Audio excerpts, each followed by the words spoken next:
Okay, let's unpack this quiet question that so many of us ask ourselves. Yeah, Sometimes it's in the middle of the night or just staring out the window on a commute. It's not loud, it's not dramatic. It's just this subtle thought. How did I get here? exactly. It's that feeling of looking at your life, your job, your apartment, your relationships, and realizing that while everything is, objectively fine, maybe even good, it's just not quite the map you thought you were following 10 years ago. And if you are in your 30s right now and that feeling really, really resonates, you are not alone.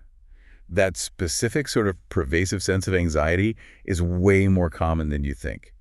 So tonight, we are going deep on this. And our mission is really specific. If you feel stuck or confused, overwhelmed, or maybe you're just secretly panicking about where you're headed, we want to give you the context, the psychological data that proves you are not broken and you are certainly not failing. We're going to try and unravel those complex knots that make the 30s feel so confusing. Because what you're going through, it's simply one of the most psychologically complex chapters of adulthood. It's a required phase. So let's start with a big conflict here. Why do the 30s, this decade, they're supposed to be about stability, right? About consolidating. Why does it so often feel like a storm? Because that entire premise is flawed. That expectation of stability, that's actually what causes the turbulence. Psychologists see the 30s as one of the most emotionally turbulent decades of your life. That internal stress isn't a sign you're doing something wrong. It's a sign that your brain and your reality have started a serious, messy collision. And that collision is so painful because of the story we've been told. By movies, by culture, by our parents even. Yeah. The expectation for your 30s is just massive. A stable career on a clear trajectory, a solid purpose, financial comfort, owning a home, emotional maturity. The list is endless. And then reality hits. Suddenly, job stability is a myth. Money stress might actually be higher than in your 20s because the stakes are higher. Unexpected responsibilities like caring for family or just maintaining a mortgage, they start to pile up. And your relationships are changing. Profoundly. And it all just culminates in that crushing feeling of comparison. You're constantly looking at where your peers are and wondering if all those fun exploratory years in your 20s were just time wasted. We need to dismantle that timeline immediately. There's a really fascinating finding from the Harvard Study of Adult Development, which is one of the longest studies ever done on human well-being. Oh, the famous one. What did they find about the timeline of feeling settled?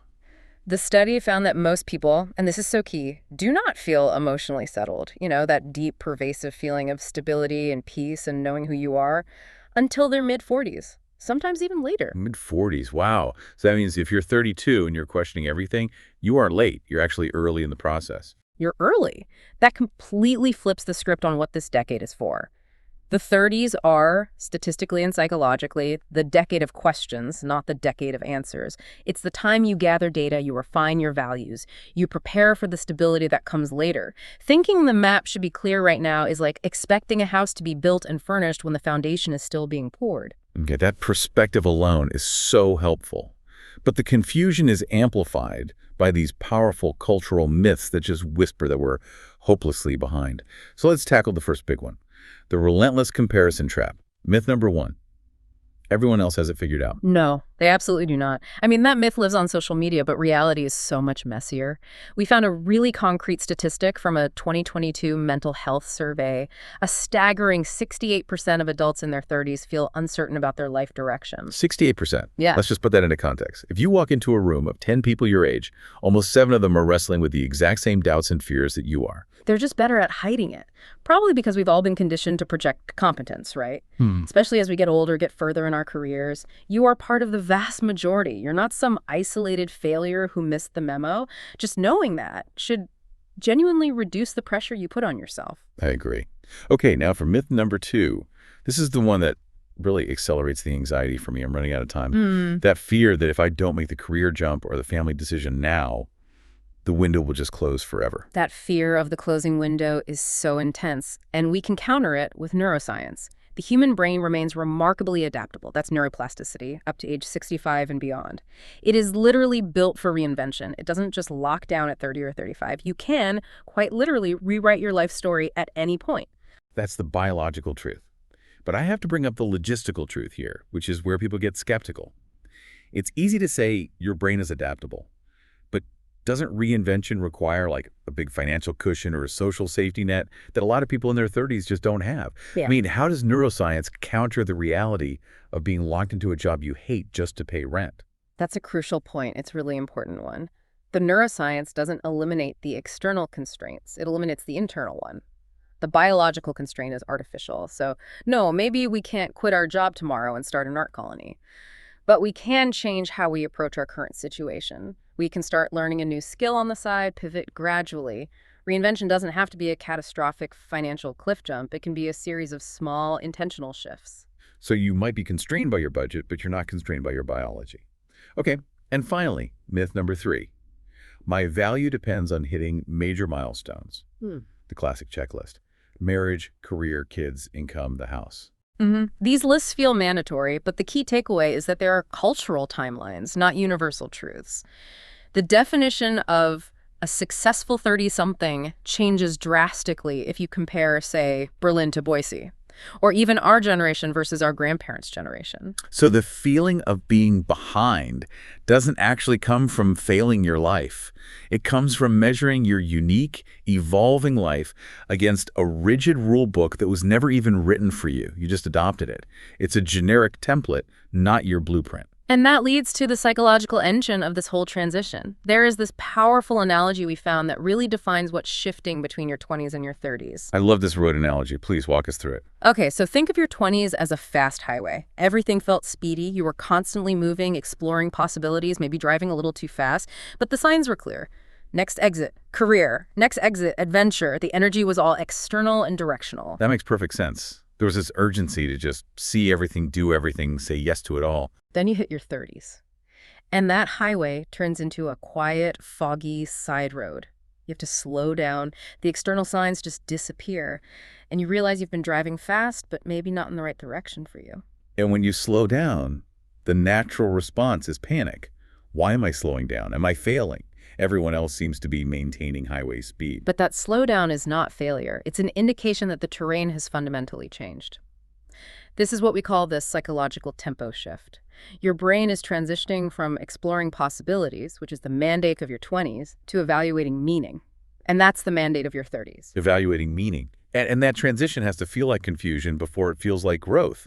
You're forced to pause and sort of survey the fog because your old metrics for success speed, quantity of experiences, they just don't apply anymore. Exactly. The confusion is a necessary part of maturation. It forces you to look deeper than just the next external opportunity and ask, is this trajectory authentically me? Okay, so let's synthesize this. Let's talk about the 4 major psychological factors that are really driving this confusion once that tempo shift hits. Number 1 is the identity gap. In your 20s, you built an identity, often based on external things, validation, what was available.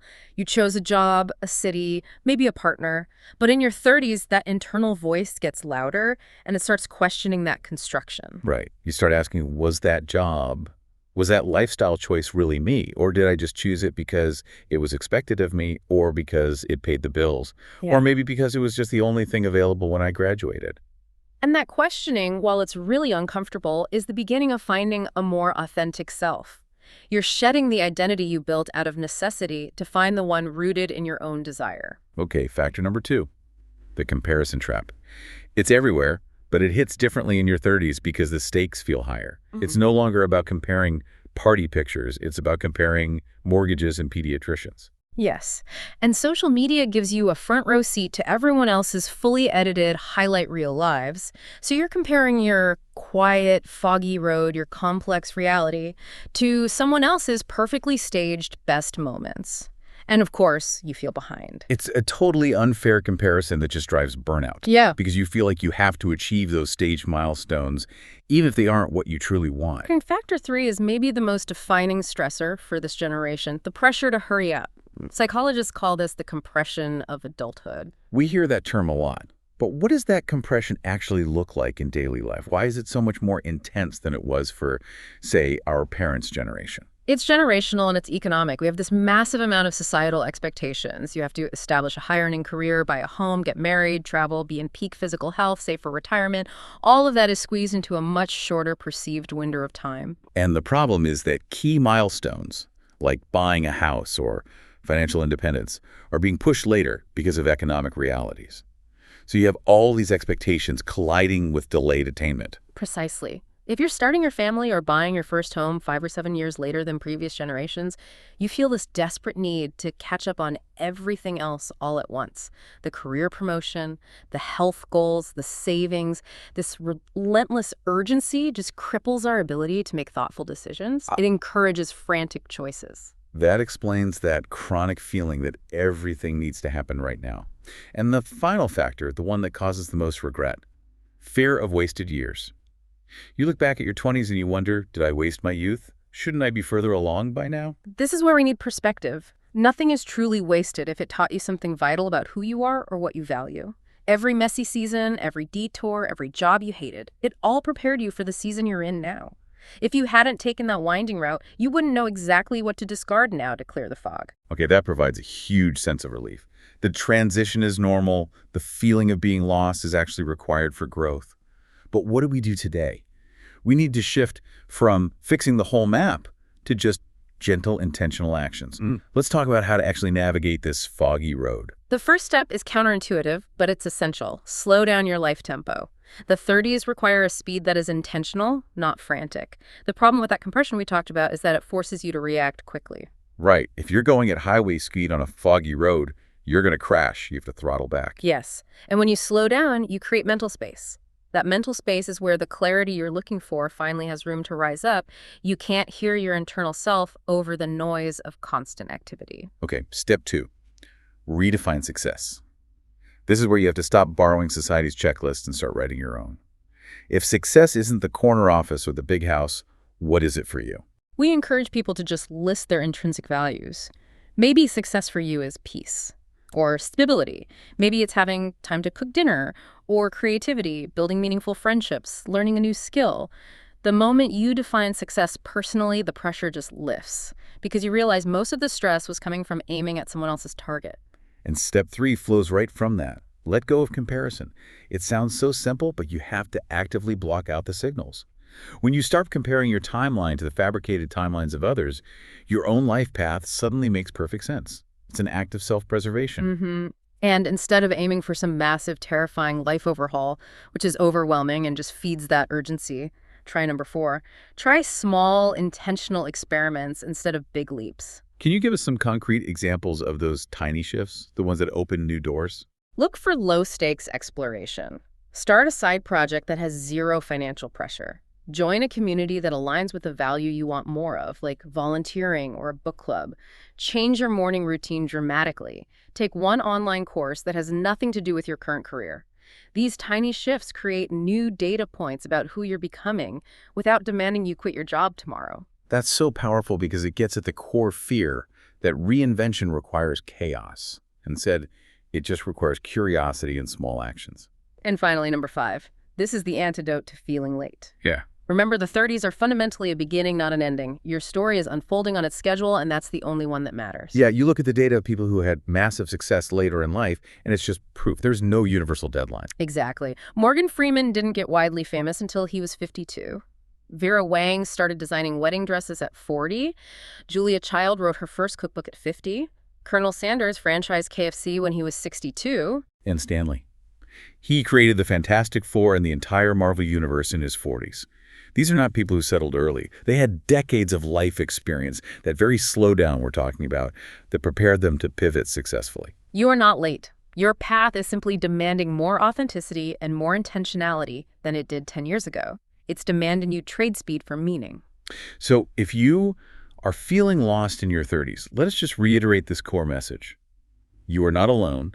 You are not broken, and you are not behind. You are simply in a critical chapter where life invites you to stop racing down the highway and to look inward, to rediscover your true values and decide who you want to become on this quiet, reflective road. That confusion is a sign of an awakening, not a breakdown. So what does this all mean? As you move forward through your week, take this idea and just really mull it over. That feeling of being lost right now is not a crisis. It's not a failure. What if it's simply the essential beginning of your most authentic path unfolding on its own true schedule?